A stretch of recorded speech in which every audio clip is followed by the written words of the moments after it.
we literally used our rent money and threw it together to buy the first van. It's VQs. Original Batman. Hi, I'm Marco. I own the BUSLAB in Berkeley. We specialize in buses and vanagons, also work on all the old air-cooled cars. About 19 years ago, I opened the business with Steve. I grew up in Osnabrück, which is actually where the main company of SSF is from, Müller.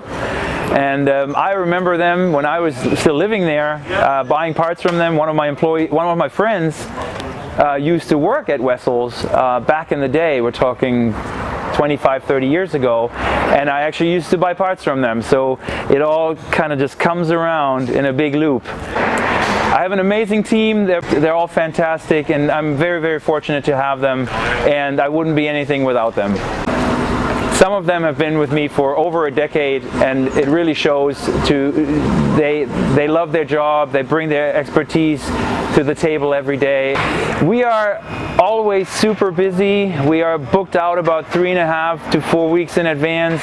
Van life is really, really important for me and to me, because people realize that it's not all about how much money you make in your life, but what you do and how you enjoy life in general. And I think a lot of people get wrapped up in the dollar signs, and they don't realize they have hardly any time for their children or for their family. And a lot of people just put that aside and ended up buying a van, work out of their vans, and travel and explore the United States. And I think it's an amazing thing to do, instead of just chasing the dollars all the time. Honestly, people I think want bug out vehicles, or like just want to be able to go, have the freedom to go or camp and be in open air. The longest time that I have ever stayed in the van total was about 18 months. It was when I first took that road trip across the country. It's like, you know, if you see a van on the street, which happens so much in Berkeley, Oakland, and the Bay Area, you know, you wave, you honk, like, and it's, when I did kind of drive, I owned a Subaru, and I would forget that I was in the Subaru, and I would like wave at a van, and they would be like, you know, there's nothing like a van or a bus. We have a lot of customers that have vans that they've had in their family for 2 or 3 generations, including my employees. One of my employees has a van that he inherited from his wife's parents, and then at that point the van doesn't become this object, it becomes part of the family, and it doesn't matter how much it takes to fix it. It is just keeping the memories alive, and keeping the car in the family becomes way more important than the dollar value of the car. I try to run my business with the same kind of system, where it's not all about the money. I'm sure I could be more profitable in this business, but I always say I want my employees to feel like they have a good place and a good work environment to work at, and my customers are supposed to be happy. So it is more about the VW family than it is about making the last dollar. I always said about my business that I would want to run it the way as if I would want to work there. So I try to run it to the point where I would be happy being an employee as much as an employer. I just like to thank my mom and my grandparents for always supporting me and pushing me to do what I want to do. I built a Syncro. It's parked back there, and it's an off-road car that I specifically built for my employees and I to go out and have fun off-roading. Most of them, I would say 98% of my employees have vans themselves, so a lot of times we go camping together, and it's an amazing thing to do, to be friends and employers.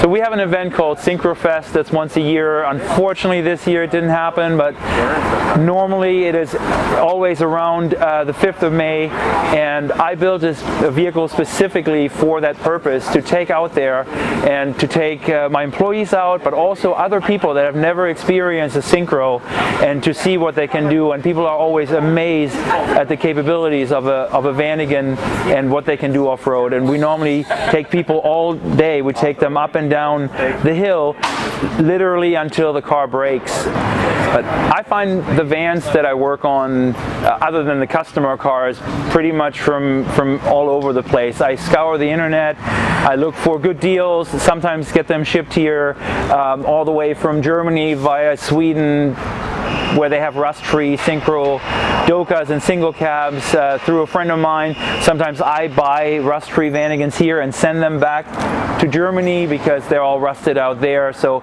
it is pretty much an international affair. Sometimes I wake up in the middle of the night thinking of a fuel injection problem I was working on all day, and finally having another idea of what I could try to fix it, which is probably not uncommon between mechanics, where they all of a sudden jump out of bed and go, it could be the ground strap to the something. I always try to work with part suppliers and try to make sure they carry the products that are of good quality, so I can put them in and feel good about the repair as well. I'm welcoming Harold here today. He's from Elring and we use a lot of his products. So I moved with my wife here about a year ago, more or less exactly 1 year now, and I'm excited to be here, learning more about the US business, and now I'm really looking forward to a great lunch. I brought German bratwurst, vegan bratwurst, and also self-made bread. Just this morning I woke up at 4:30 and just got it for you. That sounds great. Thanks so much. We are more than 140 years old meanwhile, and that's exactly where we started with gaskets. And we are a German OE supplier for Volkswagen in the early times, in the later times, and we do those gaskets for OEM, for Volkswagen.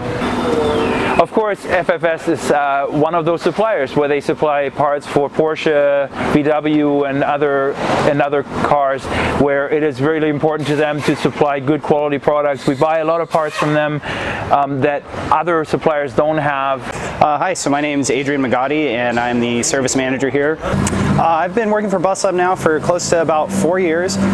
Just started the week after my first Synchrofest, actually. I cut my teeth on like early American classics. My grandfather had a shop growing up, so we did like a lot of old Buicks and Chevys and things of that sort. I got my first van when I was about 19. I actually started with a bus just like this one behind me, the Fern Green 78, and I graduated to a Vanagon because it was much more practical. And it just so happened that on the exact same day that I was looking around for things related to Vanagons, that BUSLAB had posted an ad for a job, and it was the exact job that I was lined up for, and it ended up working out beautifully.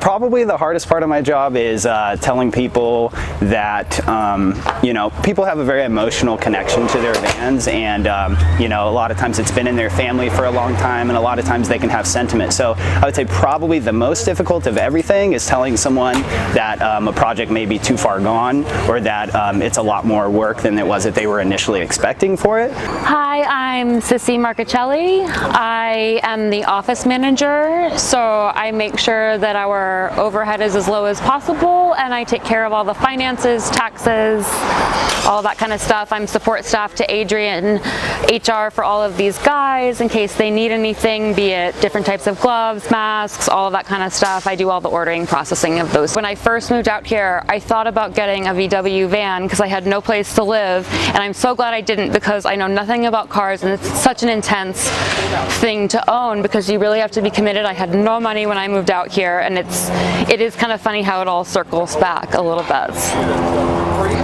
So how an art major ends up at a Volkswagen bus shop is, I worked at a coffee shop that Marco and Steve, his partner, frequented. I love everybody's van, and I am interested in people's stories and why they own these vehicles, and I am a huge camper, which is kind of how I got into this. I learned on the job, and I, again, was given a lot of leeway to kind of design my own position, and I'm able to accomplish all of those things because I can do it in my own time, and he trusts me to do it. Marco is an incredible boss in that way. He doesn't want to do what I do because he has other things that he needs to be doing. He knows that we will all take care of his business because he's hired the people that he wants to be here, and he's hired people because, not because necessarily they're experienced, but he's an excellent trainer. He's really incredible in terms of inspiring work ethic. He trusts us. He builds confidence in us by giving us, again, our autonomy to do what we need to do to help him run his business. Marco paid me to say all of that. There is that misconception that younger people don't work that hard, especially like millennials, and everyone works so hard and in tandem and well together, not without conflict, because that's a workplace, but everyone knows they have a job to do and they do it. And at the end of the day, you know, we go out into the back, we have a beer, we hang out, we go camping together on the weekend. Like, this is our friends and family. Like, if you ask me who my friends are up here, I would say it's my coworkers. It's finding the right people to work here and work in tandem with one another is really how this place operates, and it's why we've been open in such a niche space for as long as they have. Them bagger come can't taste me. Them bagger come can't taste me. Bad man, me I do say me a better than them. Them a call me yard, me a better than all. Bad man, me I never back down, stop. Them a mama got me a damn. Me all of them, me a what I done. Tell them okay, what I done, me I done. Tell them let them hear what I want. Tell them me all, let them hear what I want. Say they can't try run me down. Bad man, me I never talk on me on. Say them a fear try put me down. Bad men are tracking me down. I held them. Bad man endure me, I vex them. They don't understand me, I see them. Anywhere they stand.